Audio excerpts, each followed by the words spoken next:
Flower is the most reproductive part of angiosperm. These are modified form of shoot, जो तने का रूपांतरित रूप है. They are consist following holes, जो विभिन्न समूहों से मिलकर बनी होती है. नंबर 1 कैलेक्स,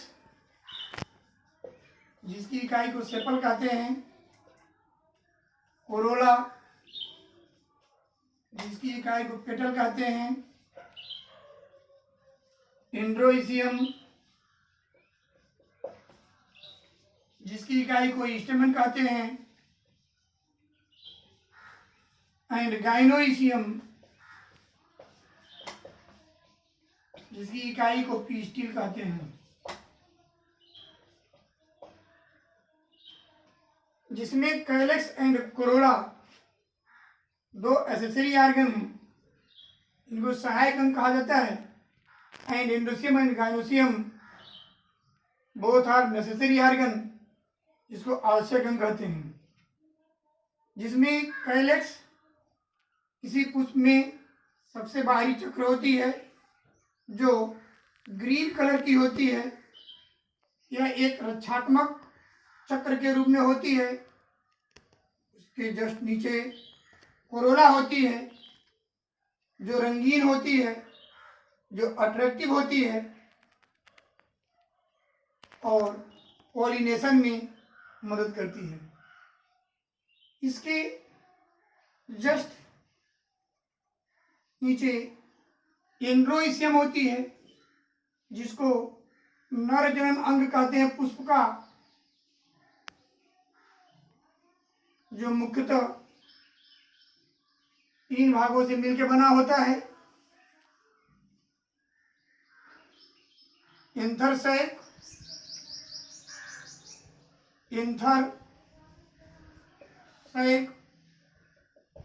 परागकोश,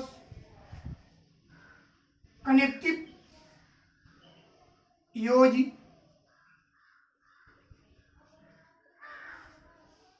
एंड फिलामेंट.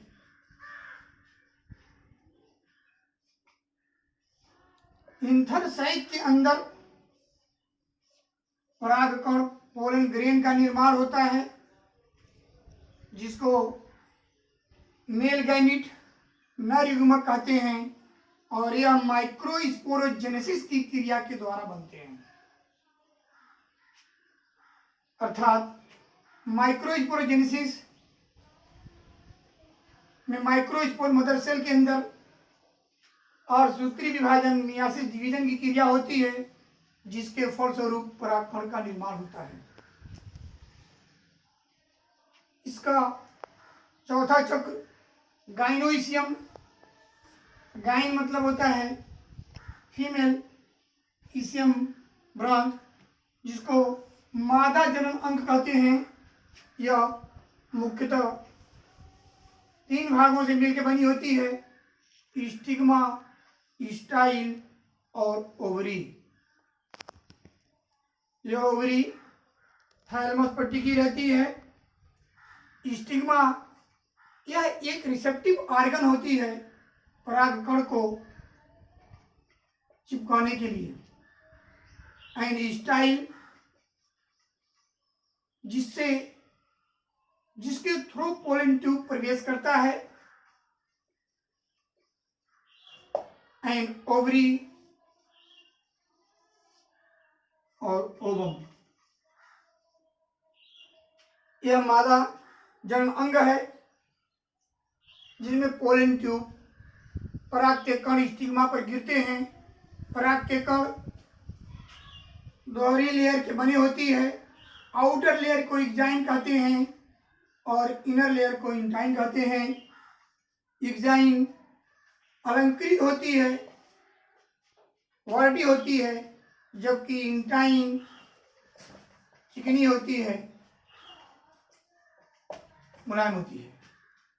फेवरेबल कंडीशन में, उपयुक्त मौसम में एक्जाइन रप्चर करती है, टूटती है स्टिग्मा पर, और इंटाइन जर्म ट्यूब के रूप में, पोलन ट्यूब के रूप में बाहर की तरफ निकलती है और प्रवेश करके एग तक पहुंचती है, जिसके द्वारा मेल गैमीट नर युग्मक इस ओवम में फीमेल न्यूक्लियस से फ्यूजन की क्रिया करके डिप्लॉयड जाइगोट का निर्माण करते हैं।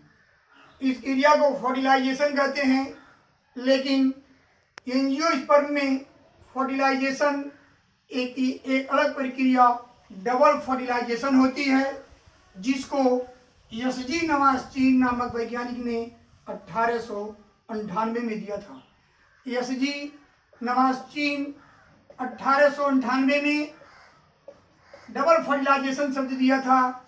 डबल फर्टिलाइजेशन शब्द को दिया था।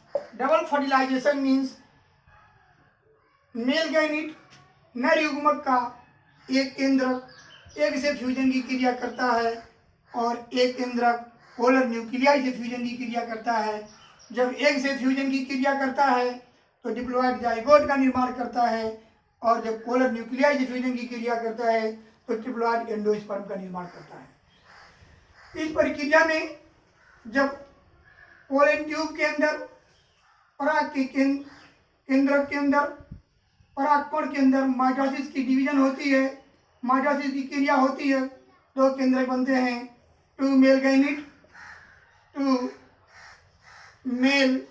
गैमीट दो नर युग्मक। मादा के फीमेल के केंद्रक में एक बार मियासिस की डिवीजन होती है, फर्स्ट मियासिस, जिसे 4 हप्लॉइड न्यूक्लियाई का निर्माण होता है। फिर इसमें माइटोसिस की क्रिया होती है, तो इससे 8 केंद्रक 8 न्यूक्लिएट का निर्माण होता है। 8 केंद्रक बनते हैं। 8 केंद्रक एम्ब्रियो सैक के अंदर, इनकी व्यवस्था 4 केंद्रक माइक्रोपाइल इंड की तरफ और 4 केंद्रक चलेजल इंड की तरफ होती है, जिसमें से एक केंद्रक पोलर न्यूक्लियाई की तरफ मूव कर जाते हैं। माइक्रोपाइल इंड पर केवल 3 केंद्रक बचते हैं, जिसमें से एक केंद्रक एक का काम करता है और 2 सिनर्जिड का काम करता है। बीच में एक केंद्रक आ जाते हैं और वह पोलर न्यूक्लियाई कहलाते हैं। चलेजल इंड पर केंद्रक की संख्या 3 होती है, जिसे एंटीपोडल सेल कहते हैं। पोलन ट्यूब का एक केंद्रक एग के साथ फ्यूजन की क्रिया करके डिप्लॉयड जाइगोट का निर्माण करता है। डिप्लॉयड जाइगोट का निर्माण करता है, तथा दूसरा केंद्रक इस पोलर न्यूक्लियाई से फ्यूजन की क्रिया करके ट्रिप्लॉयड एंडोस्पर्म का निर्माण करता है। एंडोस्पर्म इस तरह से निषेचन की क्रिया 2 बार होती है। इसे डबल फर्टिलाइजेशन कहते हैं। यह आपित विधि पौधे में एक कैरेक्टरिस्टिक फीचर, महत्वपूर्ण लक्षण है। डबल फर्टिलाइजेशन की क्रिया आपित विधि में एक महत्वपूर्ण लक्षण है, जिसमें एंडोस्पर्म ट्रिप्लॉयड होते हैं, क्योंकि ये निषेचन के बाद बनते हैं, जबकि अनापित विधि जिम्नोस्पर्म में एंडोस्पर्म हप्लॉयड होते हैं, यह निषेचन से पूर्व बनते हैं।